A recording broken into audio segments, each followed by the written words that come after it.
Get yourself ready for a trip through McDonaldland. Take along a friend and grab a hold of Ronald's hand. Follow Ronald McDonald through the land of apple pie trees. And don't be surprised if you meet Big Mac and Big Cheese. We are too far ahead.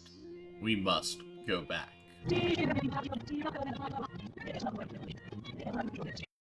1940s in America marked a stark contrast between its humble and wartime beginnings, categorized by rationing, sacrifice, and collective mobilization, only to conclude with post-war prosperity, economic expansion, and the dawning of the Cold War era.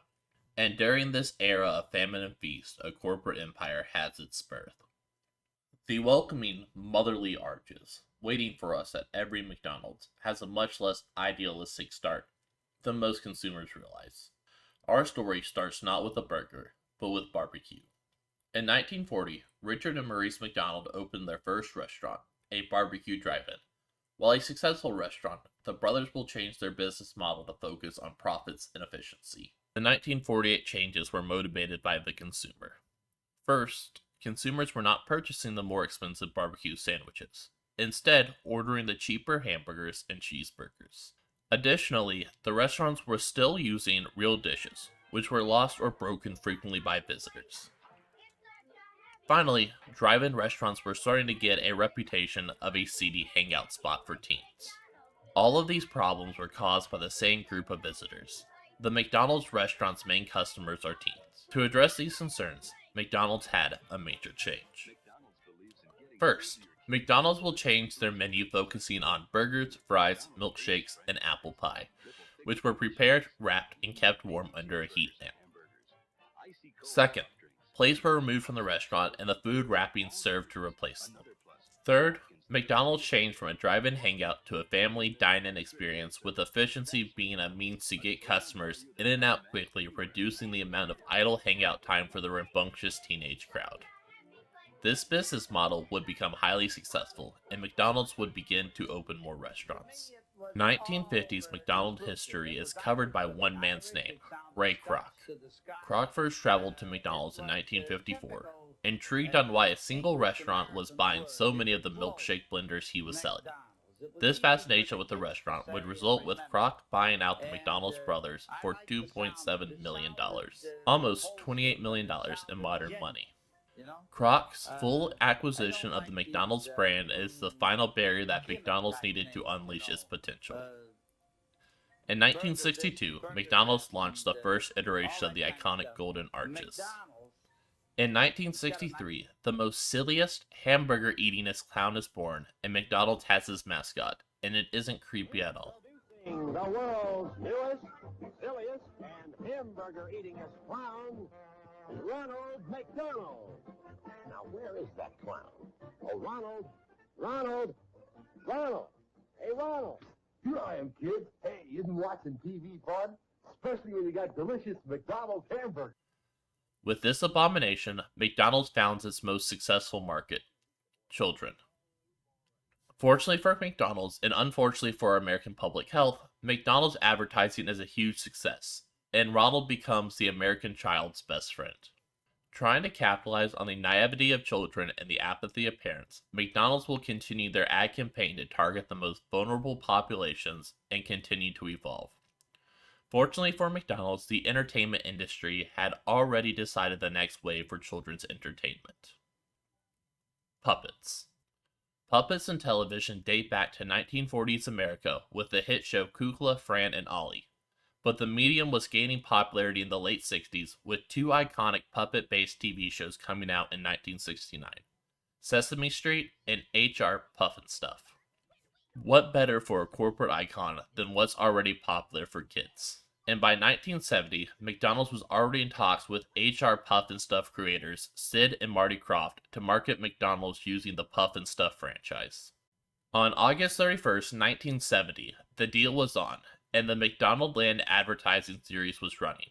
But within days, McDonald's canceled the contract and ran off with what the corporation most wanted: the manpower to run the campaign. McDonald's had hired the creators and designers of the iconic character costumes and puppets for H.R. Pufnstuf, as well as hiring the voice actors themselves of the iconic program. In 1971, the first McDonaldland ad aired, featuring Ronald McDonald giving two children a tour of McDonaldland, introducing the characters to Apple Pie Tree, and then we are introduced to the best character in corporate history. Mayor McCheese is a beautiful character, serving as the welcoming mayor of McDonaldland. The formal outfit, starring a diplomat sash with the iconic arches transitioning into the word mayor. The long coat with the pinstripe pants and the badge tucked away on his chest, hidden behind the beautiful quarter pounder with cheese that is his head. This followed by the comically small and beautifully misplaced top hat on the top of his head. To put it simply, Mayor McCheese McFucking slaps.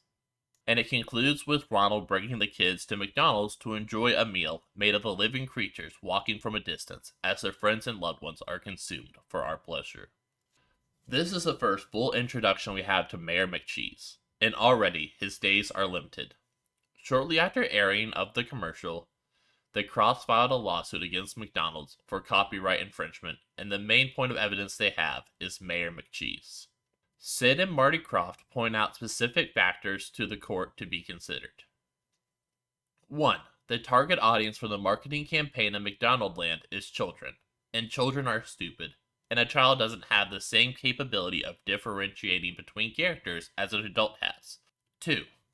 The colors, silhouette, and clothing choices of H.R. Pufnstuf and Mayor McCheese are so similar, even adults can be confused.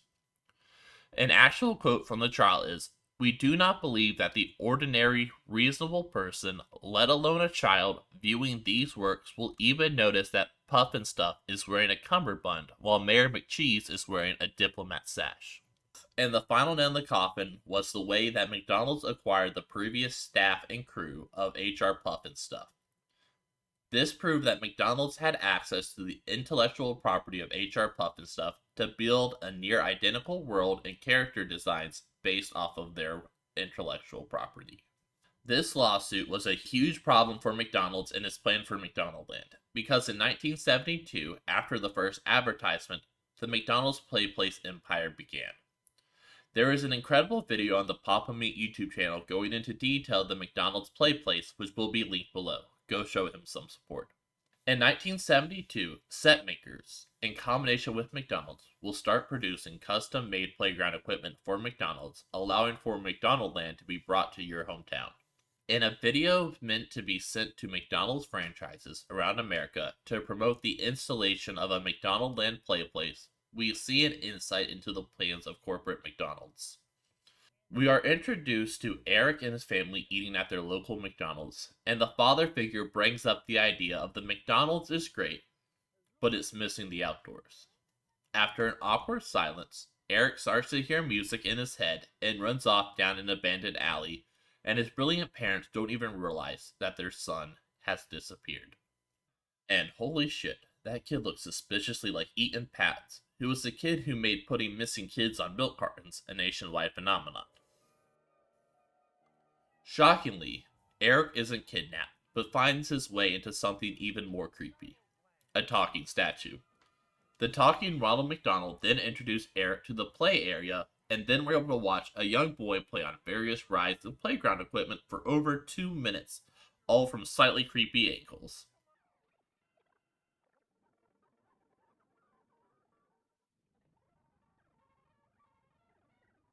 After his play, Eric will run back to his family, who still hasn't even realized that he was missing. Eric tells his family about McDonaldland. This video also shows that McDonald's planned a much larger role for Mayor McCheese. Mayor McCheese had a ride themed off of him called the Mayor McCheese Roundabout. And the video will conclude with the statement that Mayor McCheese was meant to be included as one of the 3 main McDonald's mascots. And of course, the big 3 of McDonaldland, Mayor McCheese, Big Mac, and the one and only Ronald McDonald. McDonald's clearly meant Mayor McCheese to be more. But after a lengthy legal battle with Sid and Marty Krofft, the Kroc brothers will win, and the court will order McDonald's to pay a whopping $50,000. However, during appeals court, the appeals court will slap McDonald's for over $1 million worth of damages to the Kroffts. As a byproduct of this suit, Mayor McCheese was found to be a direct ripoff, forcing McDonald's to retire the character prematurely. From his delicious creation to his unfortunate end, Mayor McCheese will always be the mayor for you and me. If you like this content, let me know. If you hate this content, just lie and make me feel better. I enjoy content like this and want to give it a shot. Thank you for watching.